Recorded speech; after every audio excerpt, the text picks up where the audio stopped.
भारत माता की, भारत माता की, भारत माता की, वंदे वंदे वंदे। मंच पर उपस्थित भारतीय जनता पार्टी की जिला पंचायत की अध्यक्ष श्रीमती पूनम मौर्य जी, पिंडरा के लोकप्रिय विधायक डॉक्टर अवधेश सिंह जी, विधायक अलीगढ़ श्री जयवीर सिंह जी, भारतीय जनता पार्टी के जिला के अध्यक्ष विधान परिषद सदस्य संचराज विश्वकर्मा जी, विधानसभा के प्रभारी अशोक मिश्रा जी, विधानसभा के संयोजक वंशराज पटेल जी, एमएलसी श्री धर्मेंद्र सिंह जी,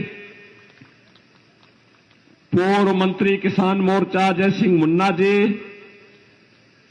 जिला महामंत्री श्री प्रवीण सिंह गौतम जी, जिला उपाध्यक्ष अरविंद सिंह पटेल जी,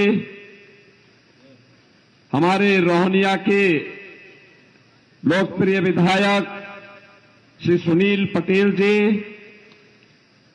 पूर्व प्रमुख डॉक्टर सुजीत सिंह जी, मंच पर उपस्थित जिला महामंत्री सुरेंद्र पटेल जी, भारतीय जनता पार्टी अपना दल के सभी पदाधिकारीगण और सेवापुरी विधानसभा क्षेत्र वाराणसी से जुड़े हुए सभी मेरे उपस्थित बहनों और भाइयों, बाबा विश्वनाथ की इस पावन धरा जिसे मां गंगा का सानिध्य प्राप्त होता है, इस पावन धरा को कोटि कोटि नमन करते हुए लोकसभा चुनाव के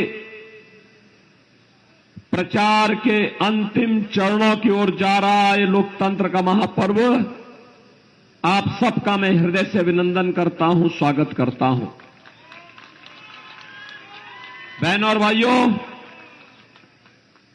आज काशी ने जो मंत्र दिया, वह मंत्र पूरे देश में गूंज रहा है।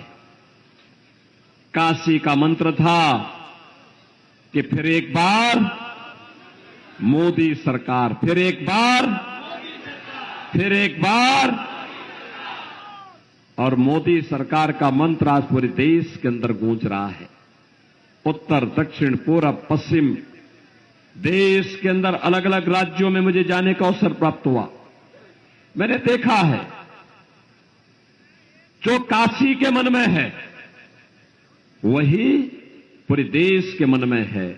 जो काशी सोचती है आज देश वही सोच रहा है, और काशी की सोच है कि फिर एक बार मोदी सरकार, और अब की बार 400 पार, अब की बार 400 पार।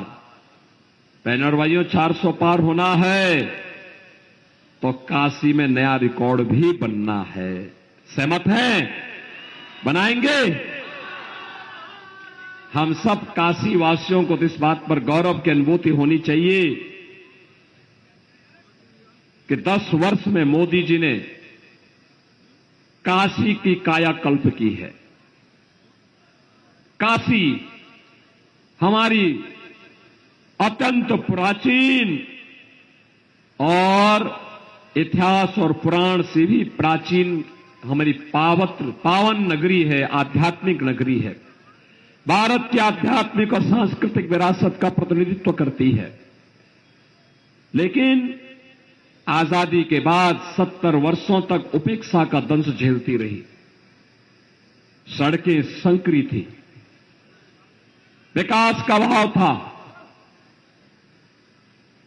न पानी था। मां गंगा यहां बहती है, वरुणा नदी यहां बहती है। 80 नदी का अस्तित्व समाप्त कर दिया गया। काशी के घाटों की दुर्गति आप देखते हैं क्या थी। यहां के अंदर अगर हम देखते हैं किस प्रकार की अराजकता और अव्यवस्था फैली हुई थी, कैसे काशी की गलियों में झूलते हुए तार चिढ़ाते थे, दुर्घटना को आमंत्रित करते थे। काशी के अंदर दुर्व्यवस्था का आलम हो गया था। और बहनों और भाइयों, 10 वर्ष में जैसे भारत की तकदीर और तस्वीर को मोदी जी ने बदला, आज भारत का दुनिया के अंदर सम्मान बढ़ा है, सीमाएं सुरक्षित हुई हैं। आज भारत न केवल सुरक्षित हुआ है बल्कि आतंकवाद और नक्सलवाद की समस्या का समाधान भी किया है।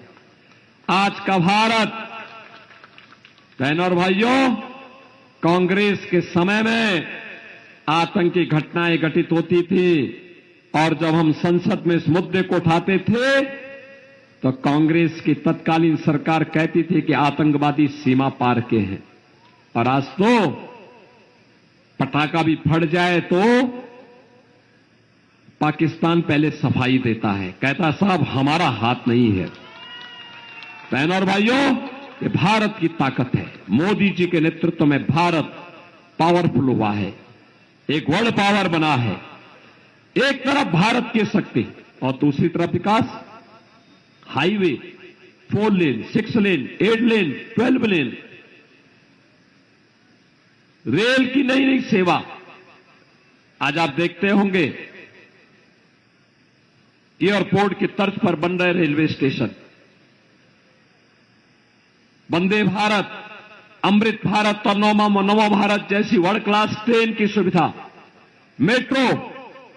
और काशी के अंदर तो मोदी जी ने देश के सबसे बड़े यहां पे रोप वे के निर्माण के कार्य का शुभारंभ किया है। और इस वर्ष के अंतर जब वह बनेगा, कैंट स्टेशन से बाबा विश्वनाथ धाम तक पहुंचने में कुछ ही मिनट लगेंगे। 1 लाख श्रद्धालु प्रतिदिन उस रोप वे के माध्यम से काशी की यात्रा कर सकता है। बहनों और भाइयों, एक नए भारत की तस्वीर है। आज हमारी Kashi highway, world class highway के साथ जुड़ी है, रेलवे के साथ जुड़ी है, इंटरनेशनल एयरपोर्ट जुड़ा है। तो अब यहां का वाटरवे भी वाराणसी से हल्दिया के बीच में कार्य कर रहा है। आज से 10 वर्ष पहले ये सपना था, आज ये हकीकत है। बहनों और भाइयों, आज आप देख रहे होंगे काशी के घाटों को मोदी जी प्रधानमंत्री बने थे, उन्हें स्वयं फावड़ा लेकर के घाटों की सुंदरता के लिए, घाटों की सफाई के लिए उतरना पड़ा था। आज काशी के घाट जगमगाते हुए दिखाई देते हैं। लाखों श्रद्धालु प्रतिदिन इन घाटों में आकर के सायंकाल सुबह आकर के मां गंगा का दर्शन करते हैं, मां गंगा का आचमन करते हैं। नमामि गंगे के माध्यम से गंगा की अविरलता और निर्मलता को बनाए रखने के लिए जो कार्य हुआ है, काशी विश्वनाथ धाम हो या काशी के देवालय, काशी के शिक्षालय हो या काशी में स्वास्थ्य की उत्तम व्यवस्था। कैंसर किसी को पीड़ित होता था पूर्वी उत्तर प्रदेश में, हमारी पूर्वांचल के लोग मुंबई जाने के लिए मजबूर होते थे, उपचार महंगा होता था, लोगों के सामर्थ्य से बाहर होता था। आज बहनों और भाइयों, मुंबई का टाटा सुपर स्पेशलिटी का कैंसर हॉस्पिटल आपका काशी में आ चुका है, यहीं पे आ चुका है। और एक नए 2-2 हॉस्पिटल इस प्रकार के यहां काम कर रहे हैं।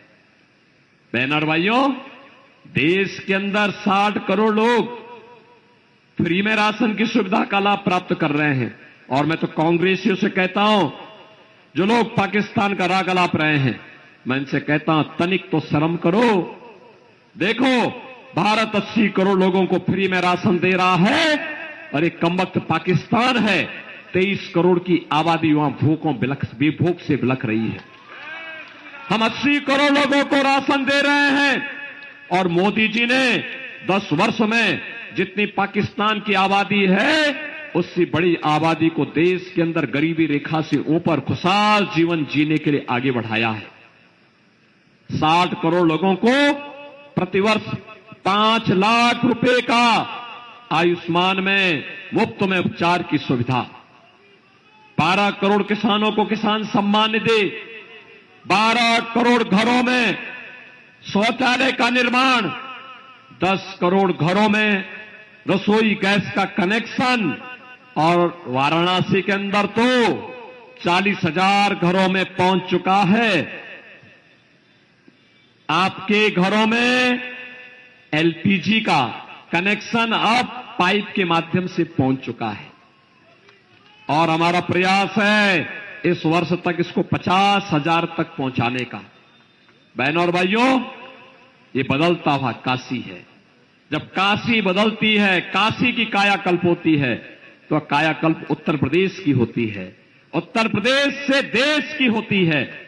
और यही कहने के लिए आए हैं, मोदी जी ने कहा है 70 वर्ष से ऊपर के हर एक गरीब को, हर एक बुजुर्ग को प्रतिवर्ष 5 लाख रुपए की स्वास्थ्य बीमा उपलब्ध करवाएंगे। मुफ्त में 5 लाख की सुविधा से प्राप्त होगी।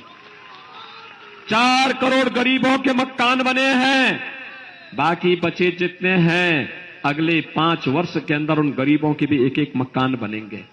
बहनों और भाइयों, एक तरफ सुरक्षा भी तो सम्मान भी, विकास भी तो गरीब कल्याण भी मोदी जी के नेतृत्व में आज भारत के अंदर हो रहा है और दूसरी तरफ आपकी आस्था का सम्मान भी है। अयोध्या में रामलला का भव्य मंदिर 500 वर्षों के बाद यह अवसर हम सबको प्राप्त हुआ है। इस पुण्य के साथ मोदी जी ने पूरे भारतवासियों को जोड़ने का अवसर दिया और आज हम गौरव की अनुभूति कर सकते हैं कि मोदी जी के नेतृत्व में नया भारत अयोध्या में राम मंदिर के निर्माण भी कर सकता है। केवल 4 करोड़ गरीबों को ही मकान नहीं देता है, बल्कि उनकी आस्था को सम्मान देखने के लिए रामलला को भी भव्य मंदिर में विराजमान करने का काम करता है। बहनों और भाइयों, एक तरफ अयोध्या में रामलला का विराजमान होना और दूसरी तरफ काशी और पूर्वांचल के लिए भय और दहशत के प्रतीक माफियाओं को राम नाम सत्य होना, यह केवल भाजपा ही कर सकती है, कोई दूसरा नहीं कर सकता।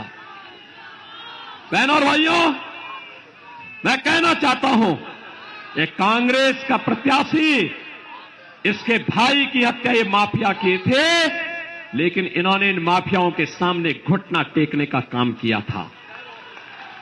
बहनों और भाइयों, हमने कहा था जब भारतीय जनता पार्टी के विधायक कृष्णानंद राय की हत्या हुई थी, जब प्रयागराज में उमेश पाल की हत्या हुई थी, राजू पाल की हत्या हुई थी, और जब कृष्णानंद राय के साथ रमेश पटेल और वहां पर एक गप्पू यादव, ये सब मारे गए थे, तो बहनों और भाइयों तब हम लोगों ने कहा था इन माफियाओं को तो मिट्टी में मिलना ही चाहिए।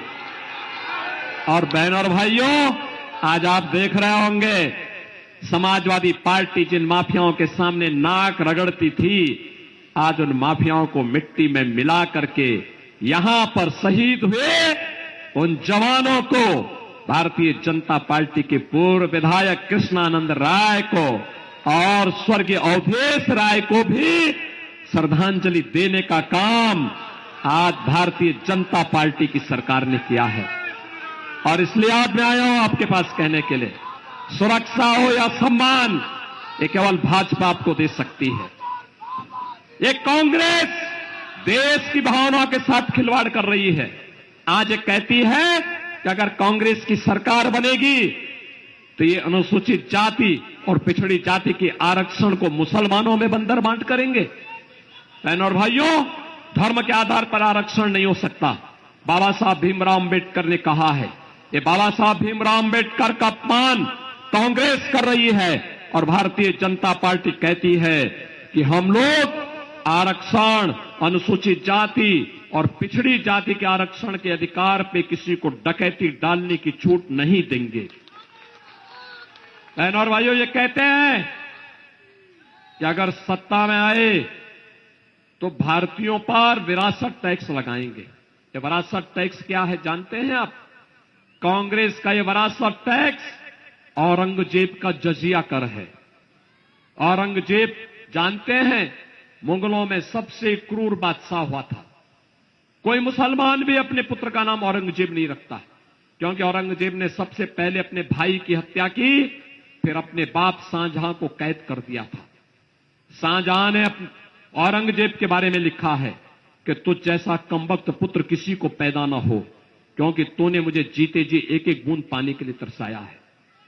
बहनों और भाइयों, अगर औरंगजेब के बारे में पढ़ना है तो पटना की खुदा वक्त लाइब्रेरी में जाके पढ़िए। लाइब्रेरी कहती है, वहां पे कहते हैं इसके बारे में कि औरंगजेब इतना क्रूर था, उसने हिंदुओं पे एक जजिया कर लगाया था। इस जजिया कर का मतलब हिंदुओं के लिए था या तो जजिया कर दो नहीं तो मुसलमान बनो।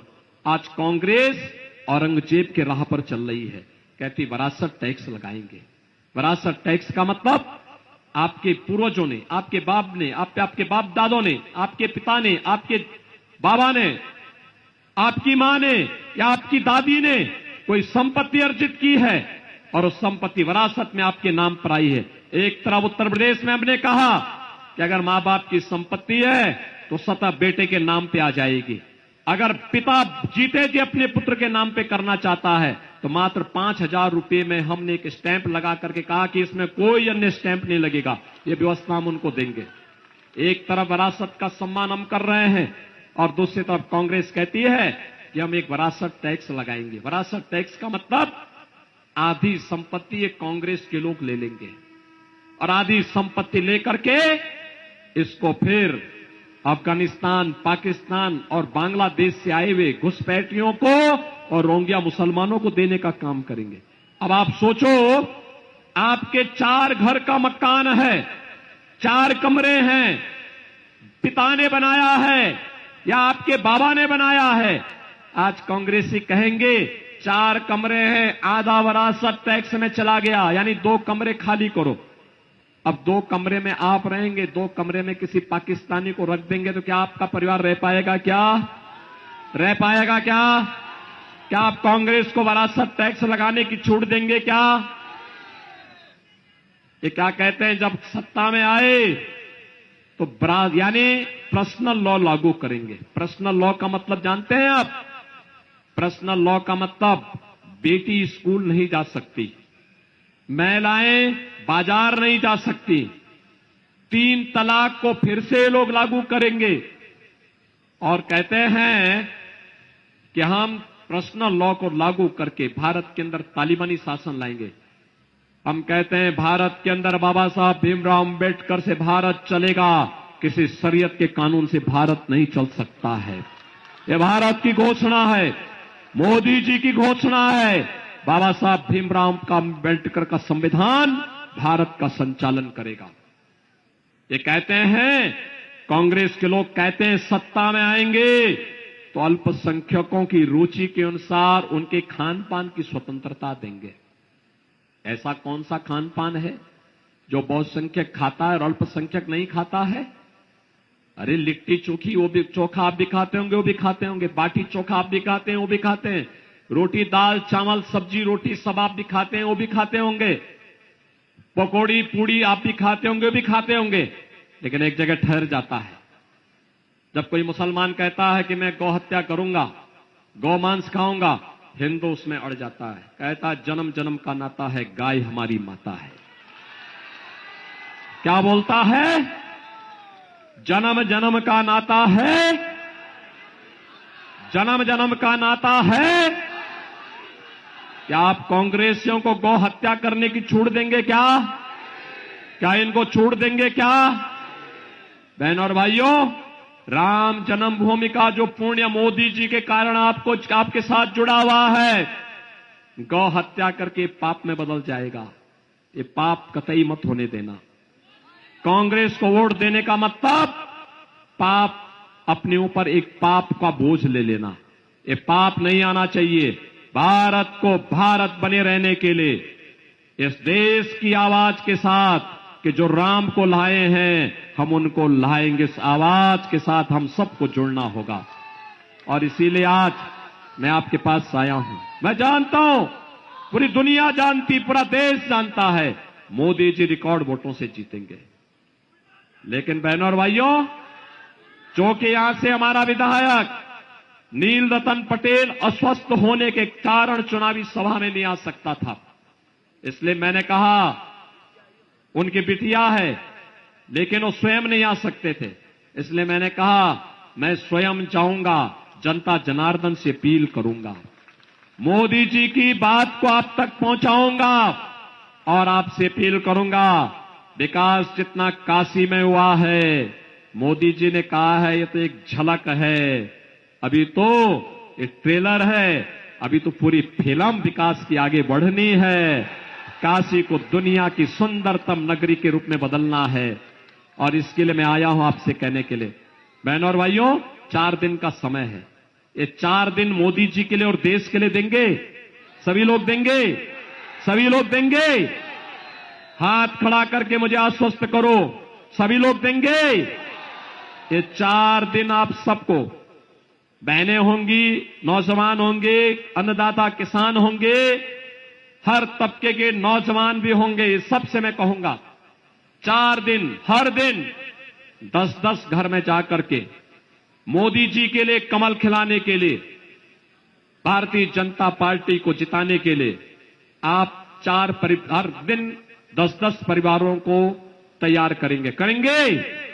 करेंगे? सभी लोग सहमत हैं? 4 दिन में 40 परिवार, 40 परिवार का मतलब लगभग 200 वोट, और इन 200 वोट को 1 जून को काशी में रिकॉर्ड मात्रा में मतदान होना है। होगा? दोनों हाथ ला के बताओ, होगा? मोदी जी तक आपकी आवाज पहुंचे। भाई देखो, हम तो भाषण करते करते आवाज ही हमारी जवाब दे रही है, और तो अवधेश सिंह के कारण मेरी आवाज थोड़ी बहुत बुलंद दिखाई दे रही है, नहीं तो इससे पहले की सभा में एकदम दब गई थी। मैं देखता हूं जब इस 90 साल के बुजुर्गों को जवान हालत में घूमता है आपके बीच, तो तब मुझे लगता है कि चले अवधेश सिंह जी 90 साल की उम्र में, देखो पहले शिक्षक के प्रोफेसर थे पहले काशी विद्यापीठ में, तब मुझे लगता है कि चलो जब ये दौड़ रहे हैं तो हम तो आवाज निकाल ही सकते हैं, और इसीलिए मैं आया हूं। इतनी जोर से आवाज जानी चाहिए कि दिल्ली तक मोदी जी के तक आपकी आवाज पहुंचे। पहुंचाएंगे? तो मेरे साथ बोलेंगे, भारत माता की, भारत माता की, भारत माता की, हर हर महादेव।